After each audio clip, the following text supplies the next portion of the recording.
Istirahatkan. Saya nggak usah pakai MC, udah tahu harus hari ini harus terus ngomong. Assalamualaikum warahmatullahi wabarakatuh. Sampurasun. Pak Bupati Subang yang saya hormati, Pak Dandim, Pak Wakapolres, Kasat Serse, Pak Kapolsek, Pak Dan Ramil, Pak Sekda, Kepala Badan Kepegawaian Daerah, dan seluruh para pegawai serta manajemen PT Surya Cipta dan manajemen PT BYD. Saya mengucapkan terima kasih. Hari ini kita bersama-sama untuk melakukan ikrar sumpah jabatan bahwa kita berkomitmen mendorong kemajuan Jawa Barat. Pertama, meninggalkan berbagai ego yang bersifat personal, kemudian masuk ke wilayah tujuan dan cita-cita kita. Semua orang harus bekerja yang baik, maka tidak ada kalimat jam kerja. Jam kerja itu formal. Saya tidak penting jam kerja, Pak. Kenapa? Kita bisa masuk jam 7, keluar jam 3. Tapi itu semua tidak ada arti kalau tidak ngapa-ngapain. Yang diperlukan itu langkah-langkah out of the box, menyelesaikan problem. Saya tugas kepala PU. Masuk ke sini, saya tadi lihat jalan bergelombang. Kemudian ini kawasan industri. Jangan sampai ada persepsi di mata publik investor Indonesia dan investor nasional, pemerintah Indonesia, pemerintah Jawa Barat, pemerintah Kabupaten Subang tidak memperhatikan pertumbuhan ekonomi. Sehingga masuk kawasan industri jalannya bergelombang. Saya minta kepala PU nggak usah ngomong proyek, kita cari duitnya, dalam waktu 2 minggu jalannya sudah rapi, berbeton dan dilebarkan. Itu cara kerja. Ini cara, Pak. Yang kedua, kalau saya tidak berimajinasi lawan premanisme, lawan ormas-ormas yang menjadi alat bagi orang, gitu kan, yang sifatnya preman. Bukan ormas dilawan, tidak, ormas baik juga banyak, tapi ormas yang sifatnya preman. Ya, sifat preman ini ya harus dilawan, jangan dibiarkan. Kenapa selama ini mereka berani? Karena semua orang takut. Kenapa semua orang takut? Nggak tahu. Takutnya kenapa? Kata orang Sunda, tong ingis ku bisi, tong rempan ku sugan. Dari dulu orang takut sama kunti. Dari dulu orang takut sama genderuwo. Dari dulu orang takut sama kelong wewe. Pertanyaannya adalah, ada nggak orang yang mati dimakan kunti? Kan nggak ada. Nah, ketika pemerintah mengambil tindakan, ketika pemerintah memutuskan, ternyata nggak ada tuh, bisa selesai, rapi, tertata, beres. Nah, ini diperlukan cara tindak out of the box untuk melakukan tindakan dan mengambil resiko dari sebuah tindakan. Maka saya memilih menjadi pemimpin yang mengambil resiko terhadap setiap tindakan. Nah, karena mengambil resiko, konsekuensinya dalam pikiran kita hanya satu, mengabdi, titik. Nggak udah lagi ada yang berpikir yang lain, sudah mau apa lagi. Nah, karena itu, maka dari sekarang, saya tadi ngomong kepala Satpol PP, saya bilang gini, saya nggak mau lagi ada pegawai numpuk. Saya itu paling nggak suka lihat pegawai datang gubernur penuh. Ngapain? Artinya, kalau setiap pemimpin datang, di situ penuh dengan pegawai, itu cermin pegawai nggak ada gawainya. Harusnya apa? Nggak usah penuh. Orang sudah ada jobnya masing-masing. Itu saking nggak ada job. Nah, kenapa saya kalau melakukan tindakan pembongkaran dan sejenisnya nggak mau ngelibatin banyak orang? Karena terlalu banyak orang yang ngumpul dibanding orang kerja. Bongkar bangunan, ASN penuh, tapi nu nggak bongkar nama Satpol PP. Satpol PP nanti mau palu-palu aja. Kan ini mindset, saya sudah membangun mindset dari dulu. Oh, kalau pergi ke sini harus bawa palu, harus bawa gergaji, harus bawa. Ini yang dibutuhkan. Nah, jadi kita bergerak itu berdasarkan kebutuhan. Nah, sekarang tahap pertama kita adalah premanisme di kawasan industri sudah clean, sudah bersih. Tahap kedua adalah infrastruktur. Tahap ketiga adalah pegawai negeri, pejabat negara, siapapun dia tidak boleh menjadikan industri menjadi objek untuk cari duit. Tapi dia harus didorong untuk berjalan dengan cepat, berproduksi dengan cepat, melahirkan orang untuk bekerja. Kenapa? Karena pemerintah tidak bisa nyiapin lapangan kerja dalam jumlah banyak. ASN ada batasannya, P3K ada batasannya, dan kemudian negara juga ada batasannya. Karena keuangan kalau disedot oleh pegawai terus, kapan membangunnya? Maka Yang berikutnya adalah mendorong lapangan kerja. Di mendorong lapangan kerja ini, maka tugas negara satu, mempermudah regulasi, jangan dipersulit. Perizinan harus cepat. Bila perlu orang nggak ada konsultan, siapin konsultannya oleh pemerintah. Itu caranya. Nah kemudian rapat-rapat harus diperpendek, harus dipercepat. Lahir keputusan harus cepat. Gubernurnya, bupatinya harus secara teknis detail, ngerti masalah, bagaimana mengurai masalah dan bagaimana menyelesaikan masalah. Setelah itu berikan jaminan untuk memberikan jaminan pada investor, kamu jalan, set jawab, kamu jalan, set tanggung jawab. Selesai Pak. Saya udah nggak tahu berapa pabrik di Jawa Barat hari ini bisa berjalan dengan kalimat saya, kamu jalan, saya tanggung jawab. Jalan Pak. Pusingnya industri oleh siapa? Datang kelompok orang, 10 orang, ngajukan audiensi, ini masalahnya ini, lama. Besoknya datang lagi, audiensi lagi, ini lagi masalahnya, lama. Masalahnya tidak selesai, audiensinya menghabiskan masa orang untuk waktunya untuk bekerja. Karena di Indonesia ini problemnya satu, bekerja itu mudah di Indonesia itu, yang susah itu adalah menanggapin orang yang mengomentari orang kerja, itu Indonesia. Untuk itu harus jalan. Dan yang berikutnya saya ucapkan terima kasih pada Pak Dandim, Pak Dan Ramil dan seluruh jajaran yang memberikan supporting terhadap perjalanan industri ini. Dan saya juga mengucapkan terima kasih pada jajaran Polres Subang, Pak Waka, Pak Kasat Serse yang melakukan tindakan-tindakan cepat dalam menangani aksi premanisme. Kalau di tempat lain hanya ditahan kemudian pulang lagi, di sini P21, artinya bukti premanismenya bisa diuji di pengadilan. Tepuk tangan dong, ini keren. Kenapa? Saya udah ngomong tadi ke teman-teman Kemenko Polkam, saya bilang kalau tidak berproses P21 maka dilepas lagi, berarti premanisme bukan pidana. Ini catatan penting.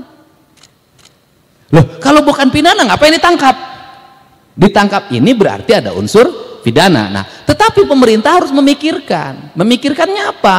Mereka yang tidak terbukti pidana tapi ikut-ikutan bergelombol dengan mereka menjadi preman, berarti pemerintah harus membuat ruang kesadaran. Maka nanti barak militer, barak Polri itu adalah barak untuk merubah pikiran manusia jadi dari buruk jadi baik, dan kita juga harus mendorong dia untuk bekerja dan menyiapkan lapangan kerja. Karena premanisme bisa lahir juga karena ketidaktersediaan lapangan kerja, sehingga nanti mereka cocoknya lapangan kerjanya apa? Kalau misalnya gagah, orangnya pemberani, nekat, ya jadi security. Kan bisa jadi nanti preman-preman yang gagah pemberani itu ya sudah didik jadi security, jadi tenaga pengaman resmi, dilatih oleh negara, dididik. Nanti bisa jadi kalau sekarang banyak anak-anak sekolah lulusan barak TNI kemudian di sekolahnya sekarang jadi duta kedisiplinan, kemudian jadi duta paskibra, ya nanti preman-preman direkrut kemudian dididik mereka menjadi duta keamanan negara, tetapi bukan orang nggak berguna jadi duta, tapi yang disebut duta itu adalah mereka bisa dididik, dilatih, diarahkan dan memiliki profesionalisme sebagai seorang security. Kan keren. Nah, ini kan penting. Nah, kemudian termasuk juga di dalamnya keamanan perbankan. Kan saya otokritik ke Pak Dirut. Jadi Kasat Serse ini ke saya menyampaikan bahwa dia sudah meminta untuk menyerahkan barang bukti ini ke kepala cabang.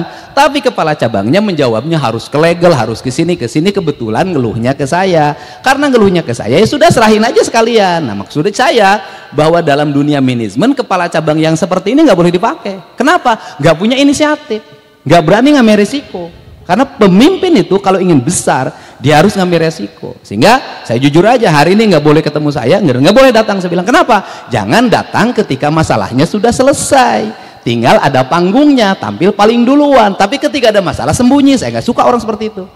Nah, jadi orang tuh harus berani ngambil resiko. Terakhir, ini jajaran P dan Dinas Perhubungan. Dinas Perhubungan.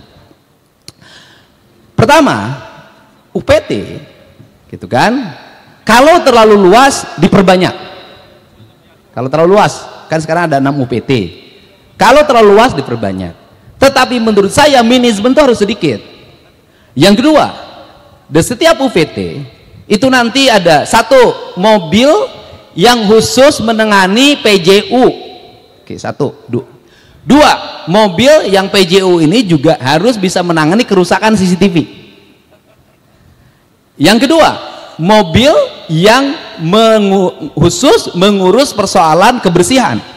Bagaimana ketersediaan mesin potong rumput, bagaimana ketersediaan mesin untuk mobil naik ke atas, benerin spanduk yang sobek, cabut spanduk yang sudah tidak layak lagi, potong tiang-tiang billboard segala macam yang tidak berizin dan merusak estetika jalan. Ini. Yang ketiga, harus punya divisi perbaikan. Rekrut tenaga outsourcing itu tukang tembok, tukang ngaduk. Caranya bagaimana?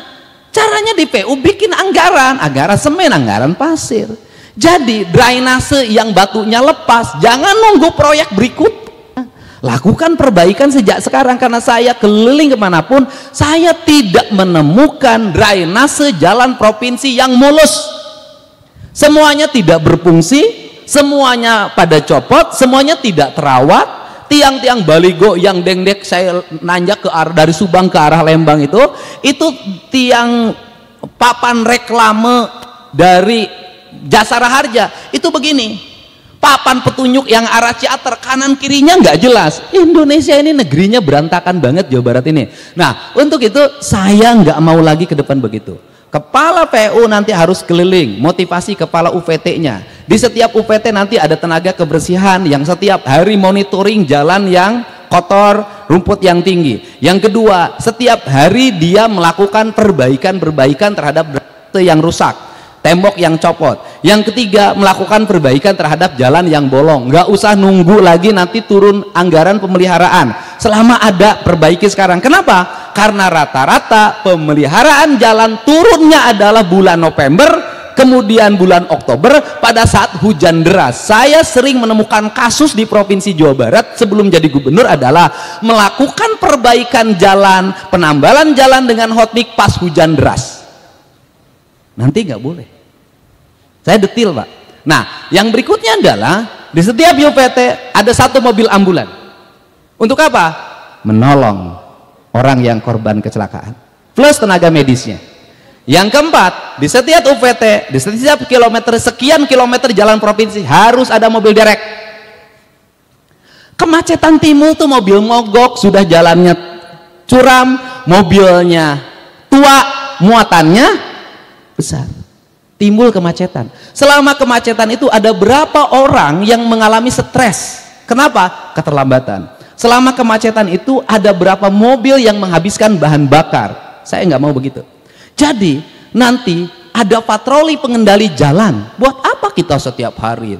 Ada patroli pengendali jalan di situ. Setiap UPT ada unit yang memonitor seluruh jalan, pergerakan mobil terlihat, di mana problemnya, di mana macetnya, maka unit reaksi cepat itu turun datang. Kecelakaan turun ambulan, mobil mogok turun lagi mobil derek. Mobil dereknya jangan bayar, sudah kita tanggung saja. Kenapa? Ingat, supir itu menderita ketika mobilnya mogok, duit tidak punya, BBM sudah habis, bayar biaya mobil untuk derek berapa? Saya ini pengalaman yang begitu.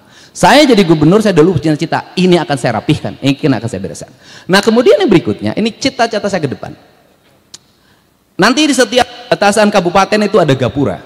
Gapura ini bukan hanya aksesoris karena kita mencintai leluhur, itu tahap pertama. Tahap keduanya adalah gapura itu pengamanan, Pak Sekda. Pengamanannya bagaimana? Di pinggir kanan gapura nanti disimpin pagar digital, Pak, ke samping. Kalau memang mungkin ke bawah, ya kan? Bagaimana? Dan itu dikendalikan dalam satu sistem di mana nanti CCTV terkendali. Kalau ada kejahatan, mobil lari itu tinggal dipijit knop set, dia nutup sendiri. Dan saya nanti akan buat di setiap perbatasan kabupaten. Setelah itu setiap perbatasan kecamatan, maka Jawa Barat itu akan menjadi kabupaten yang bebas kejahatan, taruhan saya.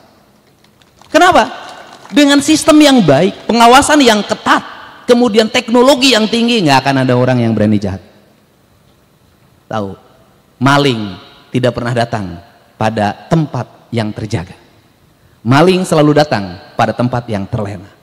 Setiap bahasa, saya selalu bahasa lihat di Polres itu sidik sakti indra waspada. Ini penting, itu harus bisa mengendalikan itu. Jadi di kita ini fungsi drone kapan? Video. Jadi lamun aya acara drone itu di mana-mana. Kenapa? Pejabatnya pengen ada videonya dari drone. Nah ini penting. Nah terakhir ini Dinas Pendidikan ini saya nggak boleh main-main lagi. Pemda Provinsi Jawa Barat sudah mengedarkan jam malam. Jam 9 anak sekolah harus kembali di rumahnya, kecuali lagi sama orang tuanya, ada yang sakit, dia lagi bekerja untuk memenuhi kebutuhan hidupnya dan sejenisnya. Nanti saya tidak mau mendengar ada kejadian atau peristiwa di atas jam 9 menimpa anak pelajar SMA di Purwakarta, di Jawa Barat. Kalau ini terjadi, kepala dinasnya mundur. Kenapa? Kepala dinas harus mengkoordinasikan seluruh Jawa Barat. Setiap malam dia harus bisa connecting dengan Kapolres, dia connecting dengan Kapolsek, dia connecting dengan para kepala desa, dia connecting dengan para kepala kelurahan untuk memastikan anak Jawa Barat itu aman. Kenapa? Karena ingat, hari ini jarum jatuh di Jawa Barat akan menjadi peristiwa yang menggemparkan Indonesia. Kenapa? Sudut pandang mata hari ini tertuju ke Jawa Barat. Baik akan memotivasi berbagai daerah, buruk kita akan menjadi hinaan banyak orang. Ini tidak boleh main-main kerja dengan saya. Tidak boleh lagi ada tujuan-tujuan lain kecuali memperbaiki. Semua orang harus bekerja, berusaha untuk senantiasa matanya terbuka, berkendali, berkomunikasi, tidak feodal, tidak lagi feodal gaya raja gitu loh.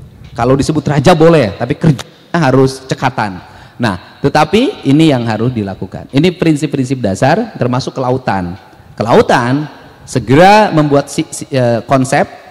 2 minggu lagi kami akan MOU dengan TNI Angkatan Laut.